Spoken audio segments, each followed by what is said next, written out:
पता है तुमने बड़ा मुझे मिस किया है, तो आई लव यू हो गया भाई। सोचा था कि आफ्टर ग्रेजुएशन बड़ी चिल लाइफ होती है और पैसा छापेंगे और ये करेंगे वो करेंगे।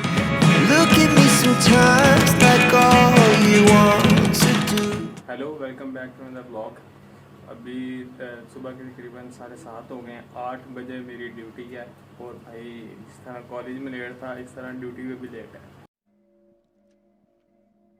तो लेकिन खैर 7:15 तक 8:30 तक भी पहुँच जाए तो कोई टेंशन नहीं, क्योंकि जाके ड्यूटी देनी है, काम ही करना है, तो उसी खैर है। तो अभी बस जल्दी कपड़े पहनते हैं, थोड़ा बहुत कुछ खाते हैं और उसके बाद निकलते हैं, साथ साथ बातें करते हैं। 12 seconds later. हाँ जी, आपका भाई पप्पू चप्पू रेडी हो गया है, तो साथ में लेकर आया हूँ। यार ये टेबल पे जो मैस है ना उसको इग्नोर करना, इसको भी इग्नोर कर दो, इसको भी इग्नोर कर दो। ये Apple a day keep the doctor away, लेकिन फिजियोथेरेपिस्ट नहीं। मुझे भी इसकी स्कीम समझ आ गई है कि जो फिजियोथेरेपी डॉक्टर जो हैं वो फिजियोथेरेपी से ज़रा एम क्यों होते हैं। हम कहते हैं कि भजन एप्पल खाओ, वो समझ गए हो ना स्कीम, बस ठीक है। यार आपका भाई रेडी हो गया, हम जब निकल रहे हैं तो पार्किंग से बाइक वगैरह निकालते हैं, उसके बाद जल्दी से निकलते हैं काफ़ी सामान। ये अपनी पार्किंग आ गई, अपना बाइक अब किधर खड़ा है, वो तो नहीं खड़ा। यार एक तो याद नहीं रहता कि रात बाइक किधर खड़ा है, इतने सारे बाइक ढूंढना भी बहुत मुश्किल होता है।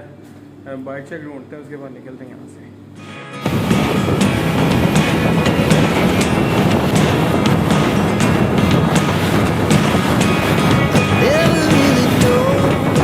12 seconds later. हेलो यार, अभी मैं पहुंच गया डॉक्टर रूम। उसके बाद अभी वार्ड की रोटेशन है, पहले रोटेशन करता हूँ, उसके बाद बातें करते हुए पहले लेट हो गई। ये ना हो गई एमओ शमो के चक्कर लगे और बाइक की ड्यूटी लग गई। तो अभी चलते हैं वार्ड के अंदर और मैं नोट वगैरह नोट करता हूँ, उसके बाद ज़रा गपशप करते हैं। ये क्या है? 6.5 hours later. तो सपन को हो गई है छुट्टी और ये एक अस्पताल का माहौल शोल है। अभी निकलते हैं घर, रेस्ट वेस्ट मारते हैं।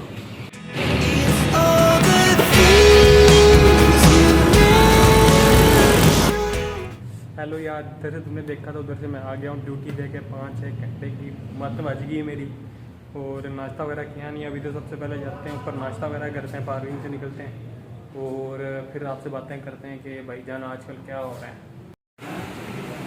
भाईजान पराठा आ गया है, साथ ऑमलेट आ गया है, अभी साथ दही मंगवाया। दही आता है तो नोश फरमाते हैं। हाय हाय भाईजान, 5-6 घंटे के बाद ना, 5-6 घंटे मेहनत करने के बाद जो नाश्ते करने का मज़ा होता है ना, बड़ा ही आता है। मुझे तो दिल कर रहा है मैं इस पर टूट पड़ूँ। 6.5 hours later. ज़रा कैमरा सेट कर लूँ। ओके, फिट आ रहा हूँ मैं, हैं बड़े हफ्ते बाद यार कैमरे के सामने आ रहा हूँ, अजीब अजीब सा लग रहा है। लेकिन खैर भाई, अभी भाई आ गया ड्यूटी से फ्री हो गए और सीन ही होता है कि सुबह भाई मुझे तकरीबन 6:30 बजे उठना पड़ता है ड्यूटी के लिए। उसके बाद तकरीबन आते हैं, नाश्ता वगैरह ये वो करना होता है। अमूमन तो वैसे मैं नाश्ता रह ही जाता होता है, तो नाश्ता वगैरह रह जाता है। उसके बाद मैं ड्यूटी पे चला जाता हूँ। 8 बजे रोटेशन होती है, 8 से लेकर 12 बजे तक ऑलमोस्ट मेरी जो रोटेशन होती है ना कंप्लीट हो जाती है।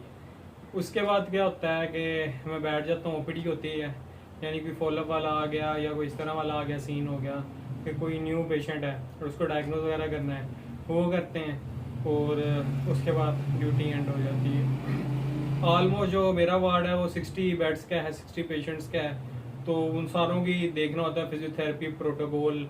कुछ बेचारे होते हैं जो कि अफोर्ड नहीं कर सकते प्राइवेटली, तो उनको मैं गाइडलाइन देता होता हूँ ताकि वो घर में कर सकें इस तरह की चीज़ें। और बाकी इस तरह ही चलता रहता है, क्योंकि सिस्टम है, सिस्टम को चलाना पड़ता है, सिस्टम इसी तरह चलता है। क्योंकि फिजियोथेरेपी जो मेनली है वो प्राइवेट ही एक क्लिनिक में आप कर सकते हो, क्योंकि एक पेशेंट के ऊपर आपको ऑलमोस्ट 45 मिनट्स 50 मिनट्स लग जाते हैं, गुड 45 मिनट्स। तो इतने अगर 60 पेशेंट्स हैं, आप उनको लगा लो तो भाई 3 दिनों में एक दफ़ा ही राउंड मुकम्मल होगा। तो बेसिकली क्या हम करते हैं कि मेरे पास 60 पेशेंट्स होते हैं, 60 बेड्स होते हैं, तो मैं उसको जाता हूँ, देखता हूँ कि क्या क्या होता है उसके अंदर। मेरी स्ट्रेचिंग होती है, एक्टिव रेंज ऑफ मोशन और ये चीज़ें हम करवा देते हैं। और उसके बाद उनको गाइडलाइन भी लिख लेता हूँ, उनको बताता हूँ, समझाता हूँ कि आप जब यहाँ छुट्टी मिल जाएगी तो आपने घर में क्या क्या करना है। और साथ बता देता हूँ कि आपने फिजियोथेरेपी लाजमी करानी है। मेनली ये होता है कि ऑर्थोपेडिक वार्ड है, उसके अंदर ये होता है कि फ्रैक्चर्स वगैरह हुए होते हैं तो पोस्ट रिहेबिलिटेशन बहुत ज़्यादा ज़रूरी होती है, वरना कॉन्ट्रैक्चर डेवलपमेंट इतनी ज़्यादा होती है कि बंदा सोच नहीं सकता। हर तीसरा बंदा जब भी वो स्टिचेस ओपन करवाने आता है 15-20 दिनों बाद, तो ये कह रहा होता है कि भाईजान मेरी बाजू नहीं हिल रही, वहीं से वहाँ जाम हो गई है, टांग जाम हो गई है। तो क्या होता है ये कॉन्ट्रैक्चर डेवलपमेंट हो जाते हैं, इनसे हमें बचाना होता है। तो हम उनको गाइडलाइन कर देते होते हैं कि भाईजान आपने इस तरह करनी है, ये रेंज ऑफ मोशन करनी है, ये एक्सरसाइज करनी है, तो फिट हो जाता है। बाकी ऐसा इतना वार्ड के अंदर काम नहीं होता। जो फॉलोअप के लिए आते हैं उनको नेक्स्ट स्टेप बता देते हैं कि आपने यूं करता रहना। तो सुबह टाइम मेरी ये ड्यूटी होती है, तकरीबन 2 बजे मैं ऑफ हो जाता हूँ, आके नमाज वगैरह पढ़ी, खाना वगैरह खा लिया। और उसके बाद क्या होता है, उसके बाद ये सीन होता है कि आलमोस्ट 6 बजे से लेकर 9 बजे तक मेरा क्लिनिक होता है। अब मैं सो जाऊँगा और अभी तो मेरा यार कोई और मूड नहीं बन रहा है कि इस लोगों को कंटिन्यू करूँ, जितना बन गया भाई। और बस यार यही चल रहा है। और सोचा था कि आफ्टर ग्रेजुएशन बड़ी चिल लाइफ होती है और पैसा छापेंगे और ये करेंगे वो करेंगे। भाईजान इतना इंसान का ज़हनी टेंशन है ना, मैं आपको बता नहीं सकता कि मेडिकल जो फील्ड है ना इस टाइम ठप हो चुकी है। मैं आपको सीरियस अल्फाज में और मेडिकल लाइफ जो मेडिकल फील्ड है बिल्कुल ठप हो चुकी है। हाँ, अगर आपके पास स्किल्स अच्छे हैं तो भाई आप पैसा कमा सकते हो, बाकी रिस्क रोटी तो अल्लाह ही ने देनी है, नसीब अपने अपने। चलता रहता है, 6 से 9 बजे तक क्लिनिक होता है, उधर पेशेंट्स आते हैं, उधर ज़रा टाइम लगता है और 10-11 भी बज जाते होते हैं जब पेशेंट ज़्यादा आ जाते हैं, जब फॉलो वाले होते हैं कि कोई कितने बजे आ गया। क्योंकि 2 रूम्स होते हैं, मैं होता हूँ, साथ मेरे सीनियर होते हैं रमील भाई, बड़े अच्छे भाई हैं, बड़ा अच्छा गाइडलाइन करते हैं वो होते हैं, और साथ 1-2 टर्नी रखे हैं हमने, वो हेल्प कर देते हैं। तो इस तरह हम जल्दी वाउंड अप कर लेते होते हैं तकरीबन 10-11 बजे तक। और उसके बाद आगे भाई खाना नाश्ता कह रहा हूँ, मेरा इतना दिमाग ख़राब हुआ, मुझे समझ नहीं आ रहा कि कौन सा नाश्ता है, कौन सा खाना है और कौन सा डिनर है। तो क्योंकि भाईजान रूटीन ही ऐसी बनी हुई है, दोपहर के खाने के टाइम नाश्ता हो रहा होता है और रात के खाने के टाइम लंच हो रहा होता है, तो समझ नहीं आता बंदा करेगा। तो खैर जैसा चल रहा है, जब भूख लगती है, जब टाइम मिलता है, खाना वगैरह खा लेते हैं। और यही लाइफ अपडेट है अभी।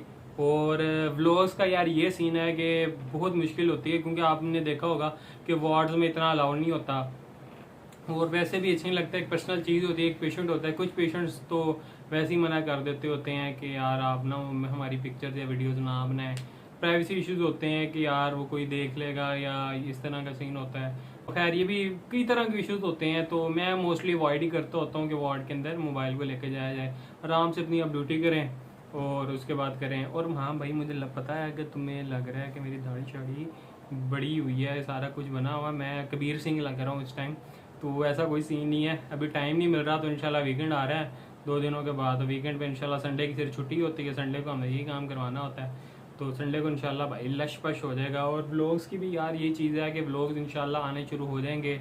और मेरा भी बड़ा दिल करता है यार मैं व्लॉग बनाऊँ, क्योंकि मेरे लिए जो मेरा यूट्यूब चैनल एक डायरी है, इसमें मैं सारी अपनी जो भी चीज़ें होती हैं अपडेट करता रहता हूँ कि ज़िंदगी में जो मेन चीज़ें हो रही हैं। तो मेरा बड़ा दिल करता है यार मैं आप लोगों से बातें करूँ, सारा कुछ करूँ, लेकिन टाइम की इतनी किल्लत है ना। और फिर पहले वीडियो बनाना, उसके बाद देखना, एडिट करना और फिर पोस्ट वगैरह करना, यानी एक व्लॉग बनाओ ना तो अब ये हो सकता है मैं परसों अपलोड करूँ, क्योंकि अभी मेरा दिल ही नहीं कर रहा है इसको एडिट करने का। अभी मैं सो जाऊँगा, फिर क्लिनिक है, क्लिनिक से वापसी पे इतना बंदा हिम्मत हार के आया होता है ना, टूटा होता है इतना जिस्म कि बंदे का कुछ दिल ही नहीं करता, आगे खाना खाया और सो गए बस, और अगले दिन दोबारा वो सेम रूटीन होती है। और वीकेंड पे तो यार दिल चाहता है बंदा 24 घंटे ही सो जाए। हफ्ते की क्लिनिक किया और आके मैं सो जाता हूँ, और अगले दिन शाम को, संडे शाम को ही आँख खुलती होती है, तो उस दिन भी कुछ एडिट करने का दिल नहीं कर रहा होता। तो अब हो सकता है कि आज मैंने व्लॉग शूट कर लिया, कल मैं एडिट करूँ और परसों अपलोड हो जाएगा, यही हो सकता है। तो लेकिन खैर कोशिश करूँगा जल्दी से जल्दी ये वाला व्लॉग अपलोड कर दूँ। और अगर आपको किसी भी चीज़ से रिलेटेड कि भाई हॉस्पिटल कैसा है, म्यू हॉस्पिटल, क्योंकि मेरा म्यू में हुआ है ऑर्डर्स, तो मैं म्यू में कर रहा हूँ, तो क्या म्यू का क्या लाइफस्टाइल है, कि किस तरह आपको इंटर्नशिप मिल सकती है, किस तरह आप हाउस जॉब कर सकते हो, और क्या प्रोटोकॉल होता है, क्या चीज़ें होती हैं जिससे आप आफ्टर ग्रेजुएशन अच्छी सीट पे, क्योंकि आफ्टर ग्रेजुएशन आप जिस भी हॉस्पिटल में जाते हो वो तो भाई छप गया आपके ऊपर कि इस बंदे ने आफ्टर पोस्ट ग्रेजुएशन इधर से की है, यानी उधर से आपने प्रैक्टिस की है। तो ये चीज़ बहुत मैटर करती होती है, एक्सपोजर जो होता है आपका बहुत मैटर करता है, और प्रैक्टिस प्रैक्टिस प्रैक्टिस बहुत ज़्यादा मैटर करती है। तो आज के लिए बस इतना ही। और तो अगर तुम्हारा कोई भी सवाल हो इस फील्ड से रिलेटेड, फिजियोथेरेपी से रिलेटेड या मेडिसिन से रिलेटेड, तो भाई को आराम से कमेंट करो, या इंस्टाग्राम पे तुम मुझे रब्ता कर सकते हो। इधर कहीं ना कहीं मैं लिंक शिंक डाल दूंगा, या वो पॉप हो जाएगा, जो भी होता है यार वो हो जाएगा। इंस्टाग्राम का तुम्हें लिंक मिल जाएगा, वरना आई अली नवाज आप उधर मुझे मैसेज कर देना कि अली ब्रो मुझे इस चीज़ पे आपकी वीडियो चाहिए। और ये जो क्वेश्चन आंसर भी होते रहते हैं, तो तुम इंस्टाग्राम पे मुझे फॉलो कर सकते हो। और इस तरह की खपशप हम डाल ही रखते हैं मेडिकल से रिलेटेड। आपने चिल होना है, ज़िंदगी ऐसी चलती है, जितना तुम उसको टेंशन में लोगे तुम ऐसे ही करते रहोगे। तो खैर इंशाल्लाह मिलते हैं नेक्स्ट व्लॉग में। मुझे पता है तुमने बड़ा मुझे मिस किया है, तो आई लव यू हो गया भाई, आई लव यू जानू। तो खुदा हाफिज़।